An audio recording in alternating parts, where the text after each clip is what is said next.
Hello folks, welcome to episode 21 of GingerLion's modded Minecraft Let's Play.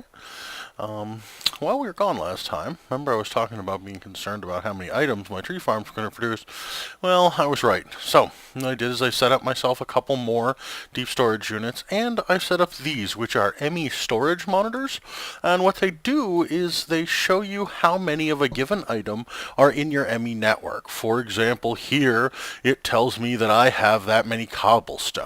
Up here, and I've aligned them with the deep storage unit that's containing those things. For example, you notice up there we have 25,000 of the cherry wood that comes from Biomes of Plenty from one of my tree farms. You notice 71,000 up there. That's I believe that's the tainted soil from the nether, and there's the netherrack.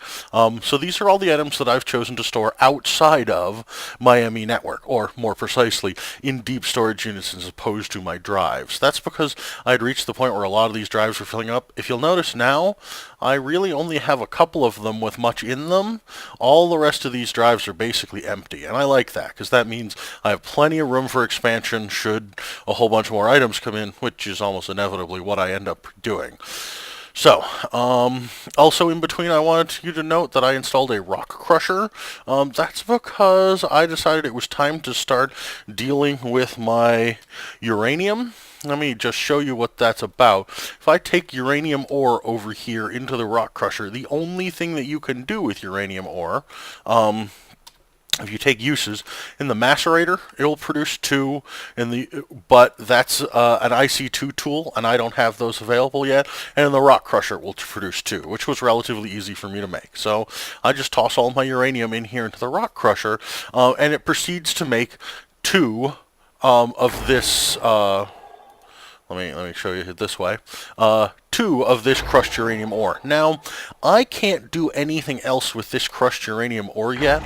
Really, all it can be done is either ore washed or put into a thermal centrifuge, both of which are IC2 tools, which I don't have available yet, though that's about what I'm preparing to do next. Also, for those of you who haven't played with it yet, if you take uranium to this point and take it out into your inventory, if I were to click on this right now and put some in my inventory, I would start immediately taking radiation poisoning damage and would probably die standing in this spot. So, from here on, the working with it starts to get very hazardous.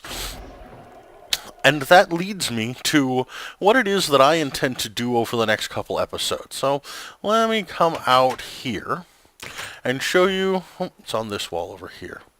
I posted up some signs identifying what it is that I'd like to do. Primarily, I'd like to build myself a nuclear reactor. For that, I need a hazmat suit, which is how I'll deal with that uranium. I need a warding wand, which will allow me to make the blocks around the nuclear reactor unbreakable, which will allow me to contain an explosion so that should the nuclear reactor blow up, which is going to involve heavy research into Thaumcraft. I want a reactor control display board and remote thermometer, so that I can measure the temperature of that reactor to make sure it doesn't go too high, shut it down if it does, so that it doesn't explode. I need some way to store all the power that it produces. There are devices called MFSUs and other devices called MFEs. The MFSU is an upgrade of the MFE, and I'm not sure if I have the resources necessary to make myself a good MFSU, but if I do, I'd like to. If not, I may have to use several MFEs. There's a lot of components that go into making a reactor, especially into making a reactor completely automatic, and so I'd like to automate the construction of all of those components and make sure that they all work the way that I want them to, which leads to full reactor automation, which is my goal at this point. I would like drawbridges, which will allow me to seal the reactor chamber. They act as a door. I'll show you that when I get there. And finally, obviously, I need a centrifuge and ore washing to further process that uranium, canning to turn into fuel rods, and finally, fully automated fuel handling and reprocessing. These are my goals over the course of the next several episodes. And so we're going to get started on all of that. And the first thing that I feel like I really need is to begin processing materials for the hazmat suit. So let's get downstairs and see what we can do. Now, the recipe for the hazmat suit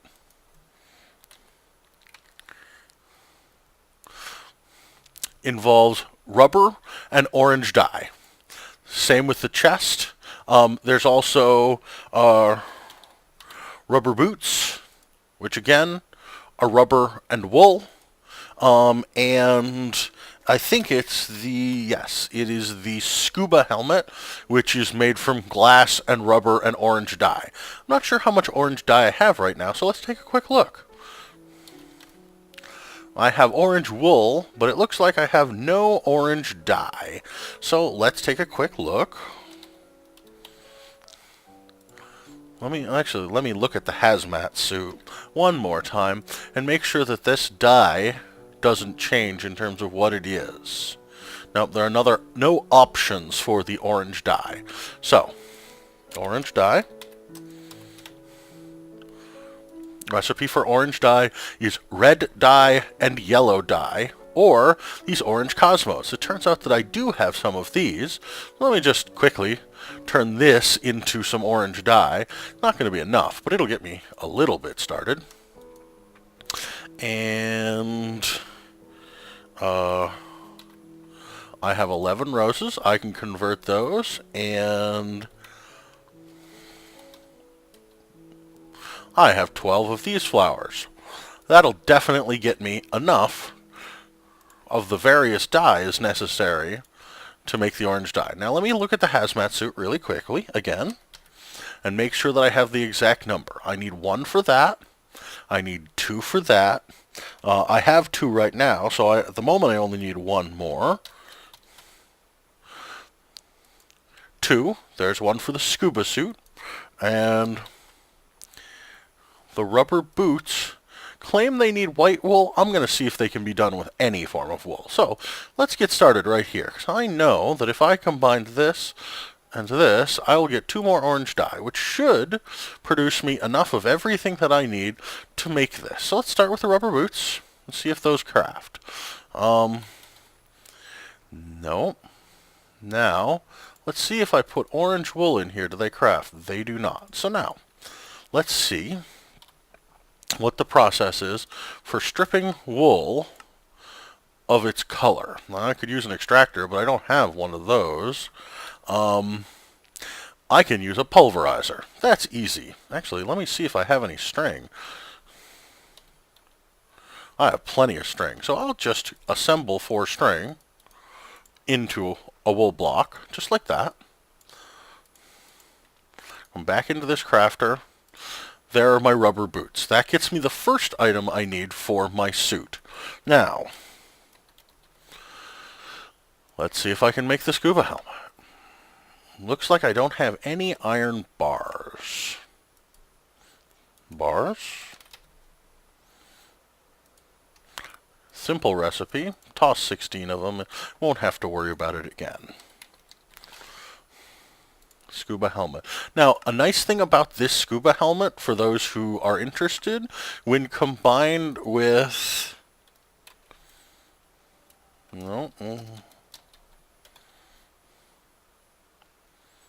I think they are these compressed air cells. You can swim underwater and it will refill your air when it gets empty. But that's not how come I'm building it. Now, I want the rest of the hazmat suit.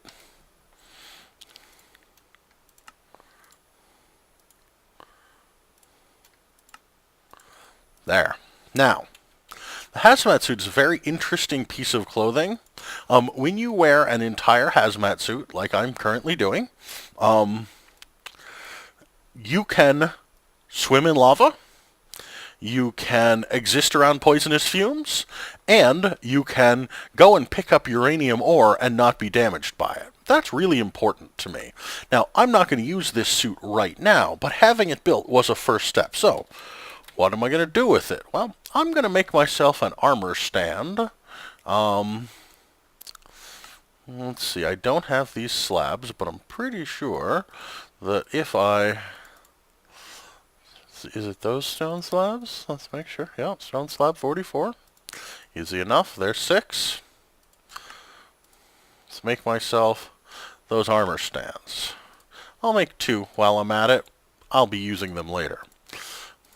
Remember how I said a long time ago that I intended to use this place out here for display purposes?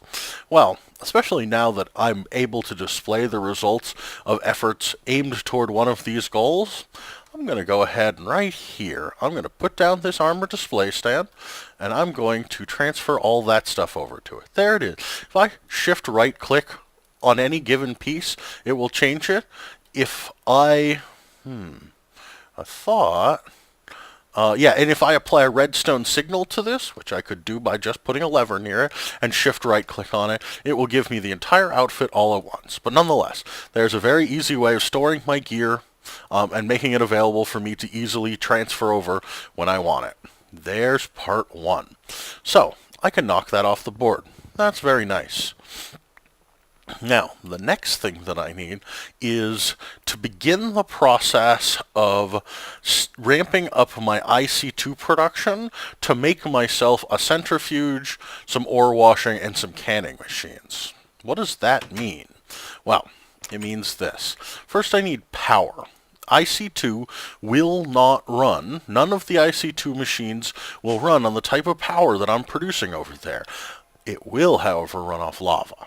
So, I need to build an entire new energy system for my base. That's not, I don't need to make a gigantic one, but I need to make one that will continue to operate for a significant period of time as I slowly upgrade it before finally replacing it with the nuclear reactor, which is my final goal, of course. So now I need a geothermal generator. This is going to take a whole bunch of items that I've never made before. Well, let's figure out how to make them.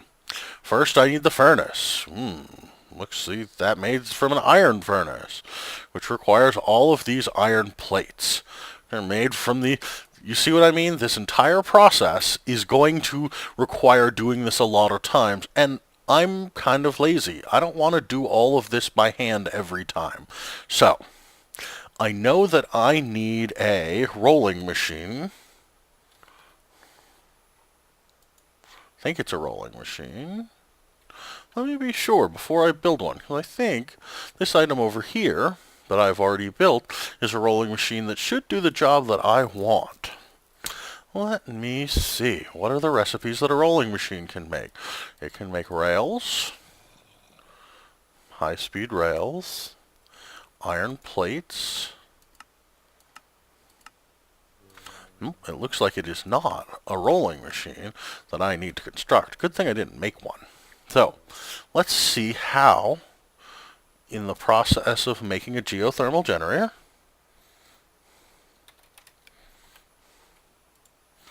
I end up using a lot of these machine casings. They are made in a metal former, which again requires power. So it looks like I'm going to have to make the first geothermal generator exclusively by hand, and then I can begin the process of automating and attaching to my IC2 system all of this. So, let's go back to this construction process. Start with the generator itself, which is going to need 5 of these iron plates. So, I need a forge hammer. Build one of these, toss it in here. Now, looks like, well, let me count them all so that I make them all at once. So there's 2, which are made from 1 iron plate, so that's easy. So that's 1 iron plate right there. Got that. And here are 3 more, so that's 4. 9. Might as well make 10 while I'm at it. I'm sure I'm going to use a lot more of these. So, let's make 10 of these. There's 10 of those. Now let's make 2 of them into that.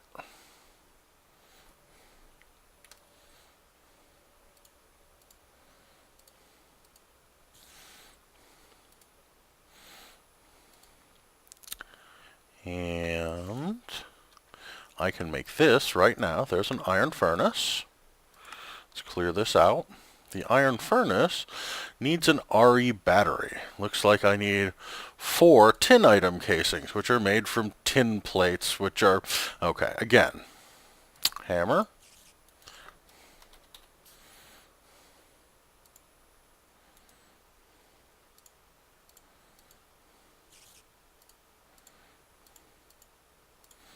and, oop, not those, the battery.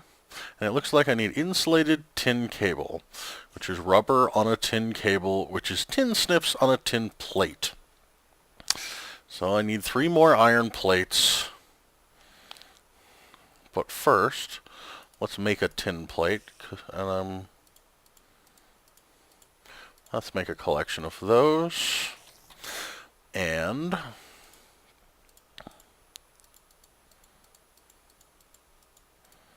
there's 10 of those. And now those snips are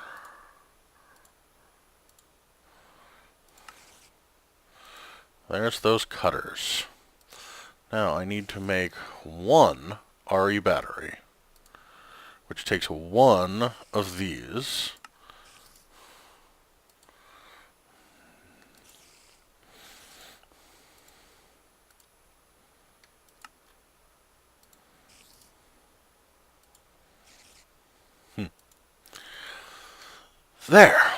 There is that RE battery that I need. 1 step at a time, little steps. Let's see if now I can make this. There's the generator. And finally, we need empty cells. How do I make them? Looks like I cannot make these by hand. That's frustrating. I need a metal former in extruding mode with tin plate of some kind. So I'm going to have to use this generator to make power for a metal former.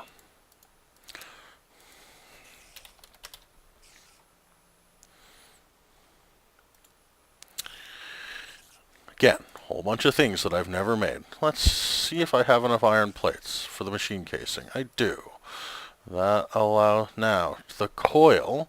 I need copper cable, which is inevitably I'm going to need cutters and a hammer and copper.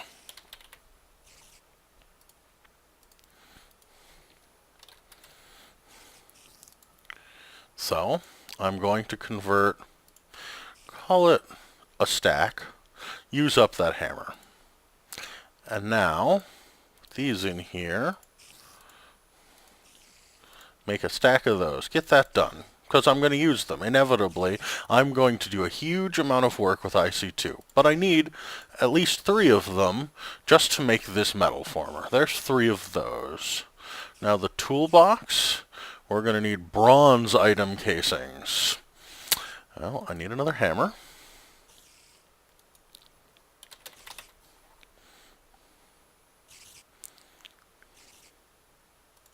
Which is this. What do I have for bronze? I doubt I have a lot of bronze. I have none whatsoever. So, I'm going to have to make some. There are several ways that I could go about making bronze. I think I'm going to go with, well, let's see. I see 2 bronze ingots. What's the best way to make bronze ingots? Well, officially, what's bronze as a component? Bronze is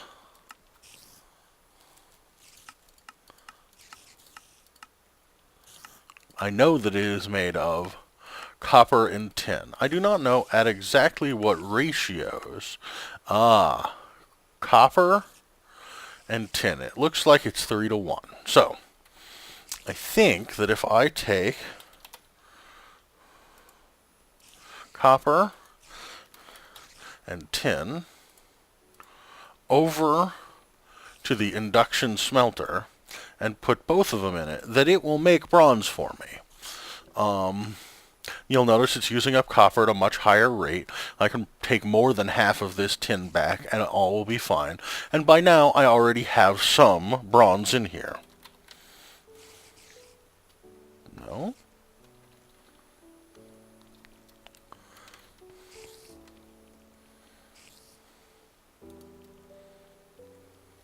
I hope that is what I'm making. There it is. No, that's aluminum brass. This is bricks.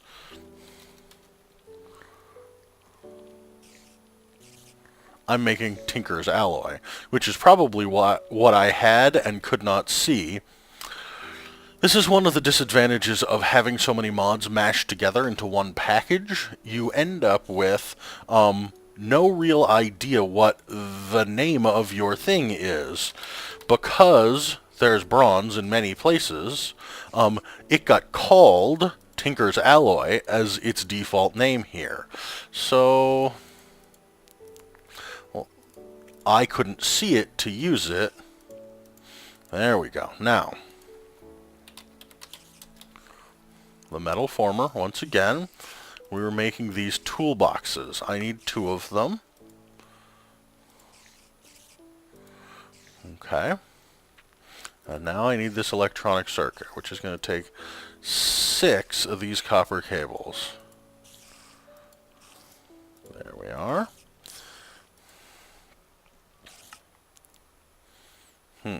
What's the middle? An iron plate. So, get this hammer back out. Clear this recipe out.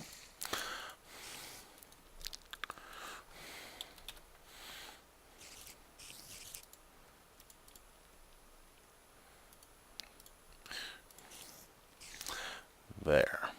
Hopefully that'll be enough for me to construct this.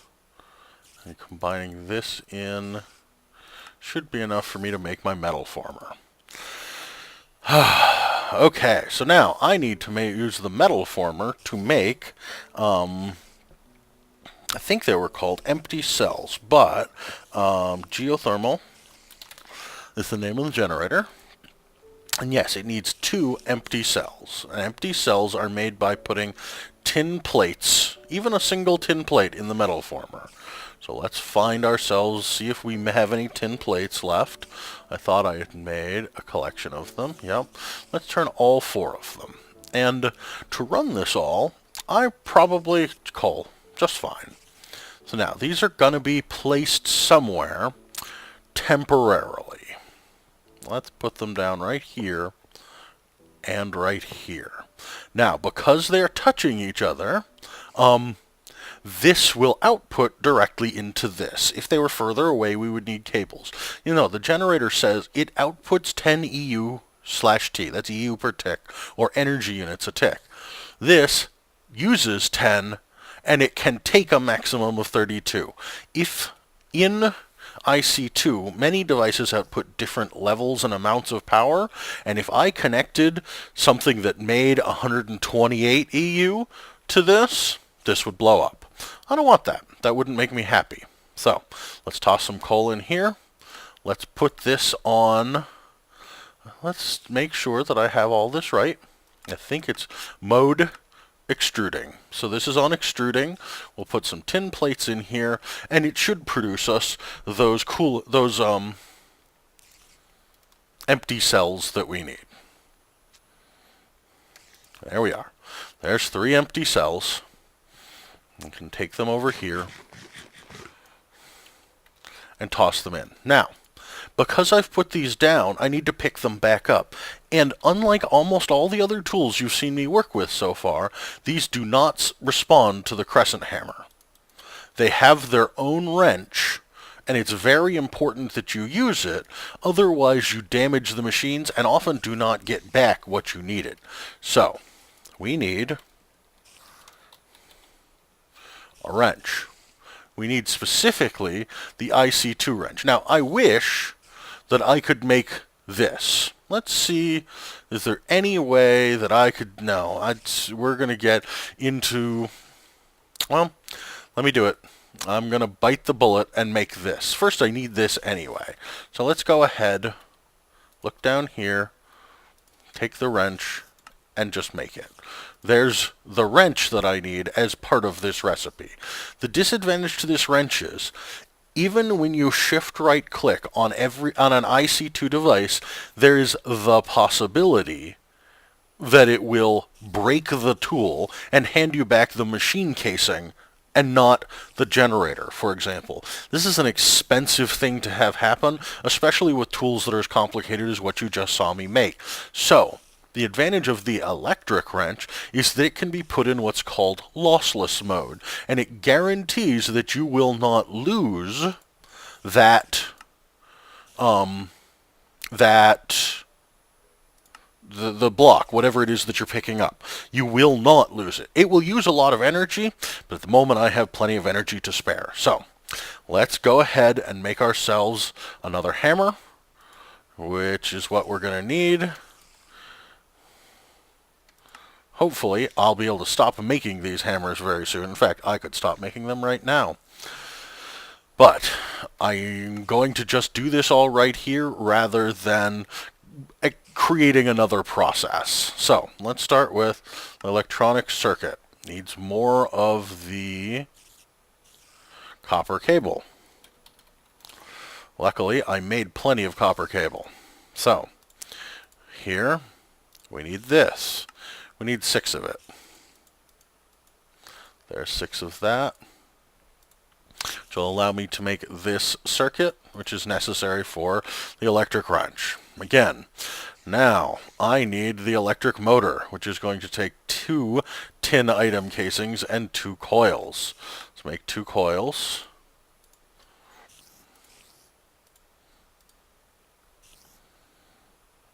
Let's see if I can make this. Nope, I'm missing the tin item casings. So, I don't even have any. Okay, so hammers. I'm going to take some tin and put it down here and grab myself that hammer. Now, clear this recipe.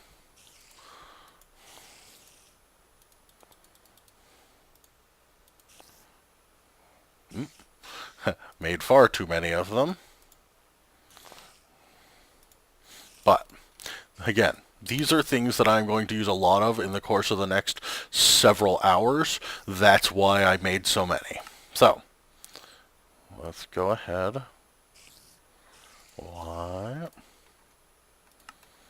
There's the electric motor. Now, I need the iron item casings. I don't know if I have them. I do. So, theoretically, I still didn't build the battery. There's probably one more insulated tin cable. Okay. 1 insulated tin cable, 1 battery,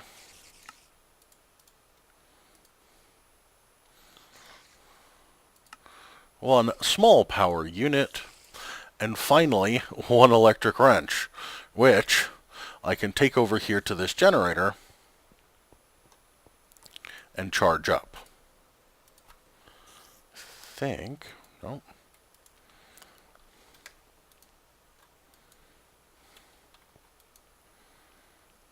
Oh, I need to combine it. I skipped the last step, of course. Combine this, and there's my wrench.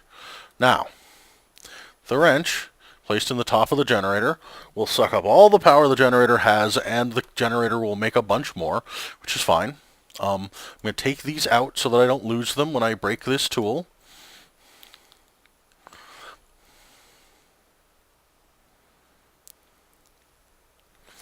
Now, one of the things, if you're doing this at home, that you need to know is that the mode switch key, which is what you need to change the mode of this electric wrench, is conflicting in this mod pack with the map key for our mapping tool. So, to get it to work correctly, I had to change it. And so for me, it's J and right click. Now I'm in lossless wrench mode, and I'm going to shift right click on each one of these, and you'll notice just doing that used up all the power that I had. It's not going to be able to pick up this metal former. I'm going to accept that problem and take the risk. And what happened? I got the metal former back. I was lucky. Now, the reason that I did that is because I didn't want to put the generator back down and go through that process again, especially because what I intend to do with the generator is upgrade it to a generator that will allow me to produce power from the lava that I already have. So now, again, let's go back to Geothermal Generator. I do not have the iron plates. Do I still have a hammer? I think I used it up. Let's go ahead and do this last step one more time. I need the hammer, like I said.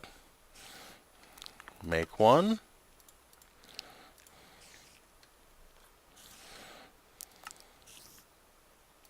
Make those two. And finally, I am able to make myself a geothermal generator. And one of the tools that I definitely need connected to it is this metal former. So, now, I'm going to need some cable to connect all of these various things once I've built them. At the moment, I believe, let me check, I believe I can use the insulated copper cable. It's 120 AU a tick it can handle. Uninsulated would be fine, except that if I touched it, I might shock myself. I could theoretically use tin cable at 32 EU, but I have plenty of copper, so I might as well use it. Now, I'm going to make the 10 that I have, because I can't put my devices more than 10 apart at the moment, knowing that I'll have to make much more in the future. Now, this metal former is one of the devices that I am going to need to connect to my ME network. So that means to me that wherever I put this, however I set this up, it's going to need to be somewhere near my ME network. And to me, the next issue, not just ME network, but I also need to get lava to this generator. So I could put it over in that corner and run some liquid duct. That's what I think I will do. That'll solve that problem for me, and will make lava available in more places. No problems. I have 130 fluid duct currently available. I guarantee that's more than enough to do what I need to do. So, let's go place it.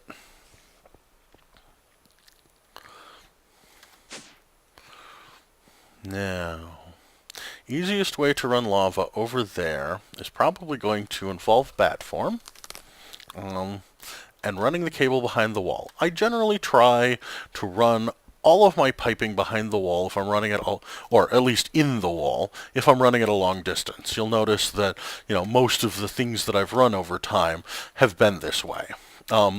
This allows me, if I decide later that I wish to cover it up or conceal it, it's very easy to just make myself a micro block part that will allow me to cover this over and make it look pretty. Now, how close am I? Let's see. I think I should put this generator as close as I possibly can to my ME cable. So, right here I think is where I'm going to run it, and I might as well just take the time and run the lava duct right now.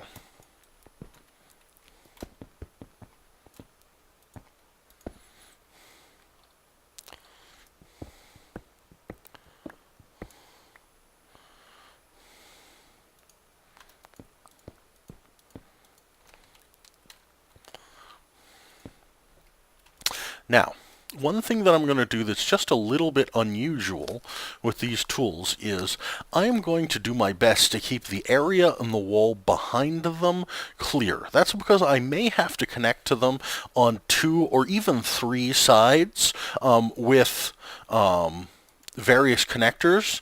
And so what I'm going to put on the bottom of all of these is going to be the copper cable. that allows me to be sure that I can get to the top of it and to the back of it. Usually I would run my cable behind it, but in this case I'm going to run it underneath. This allows this space back here to be available for anything that I need to connect to my ME network. Now, this now has lava and will immediately begin producing power, and I'm going to use it to charge up my wrench. Now, it makes power, if I'm 100% correct, it makes it at 20 a tick, which is twice as fast as the last one did.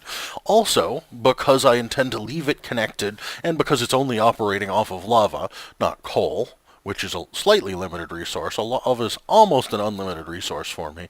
I don't mind if it wastes a little bit of energy in this process.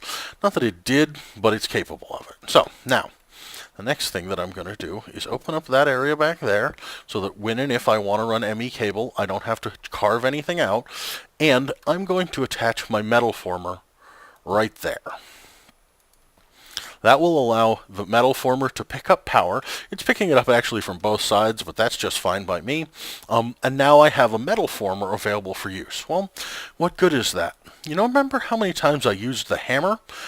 If I wish to use the hammer, now I can just drop whatever that is in here, and it'll act as if I'd used a hammer on it. Remember those cutters?